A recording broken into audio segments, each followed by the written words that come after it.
Director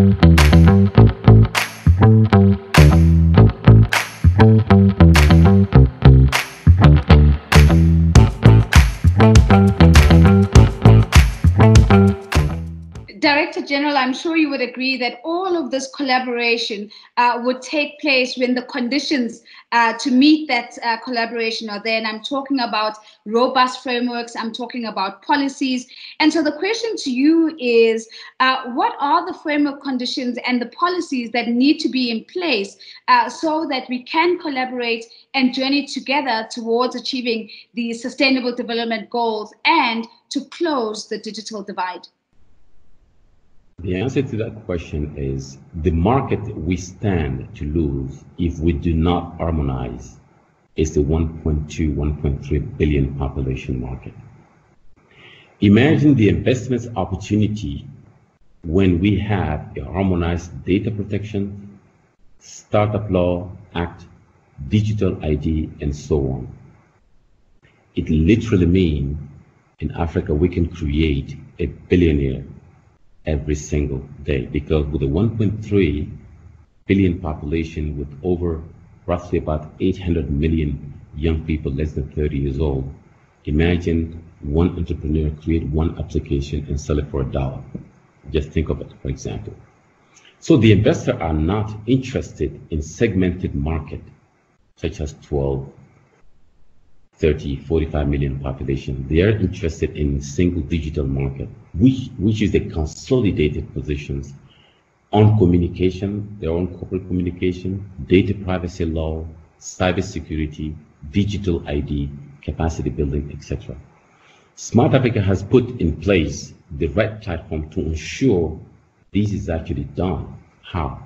By creating our Council of African Regulators, we call it CAR, with a mandate to ensure all matters related to communications and telecom regulation are dealt with in a very proactive manner. The second council we created is the Council of African ICT Ministers.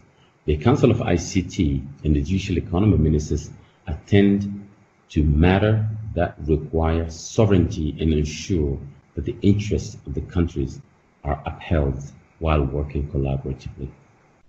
Director General, of course, if we take into consideration that Smart Africa is an umbrella body of multiple African countries, perhaps you could share with us an example of a country that has effectively put policies into place that have helped to begin to shape digital transformation and to boost the platform economy. What example stands out for you as an example of robust policy that is truly enabling? An example of those, there are a few examples, I'll just state a few.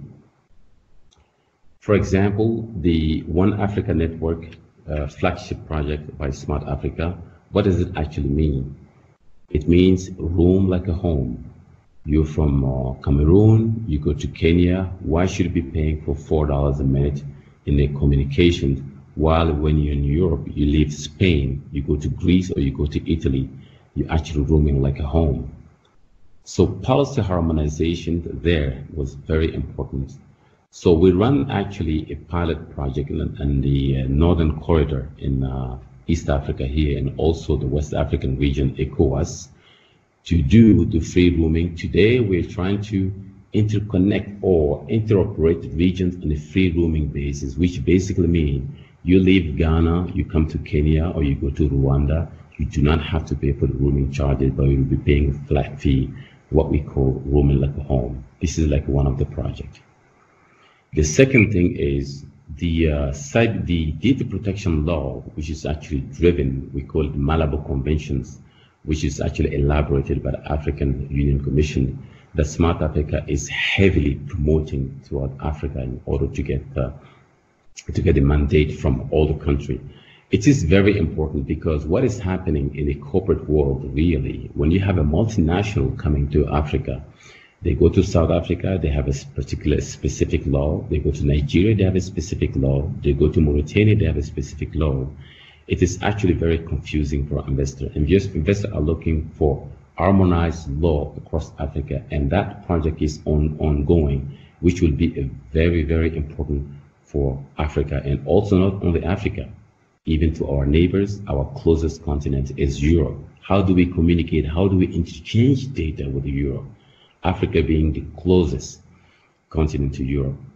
That also brings me to the digital ID sector. The digital ID, the working group that we put together, and we are driving it for interoperability. Today, it will actually allow Europe to know exactly who are actually crossing the Mediterranean, and people are dying every day and they have no ID exactly. Remember, out of the 1.3 billion populations in Africa, we have roughly about a 500 million population which do not have any form of ID.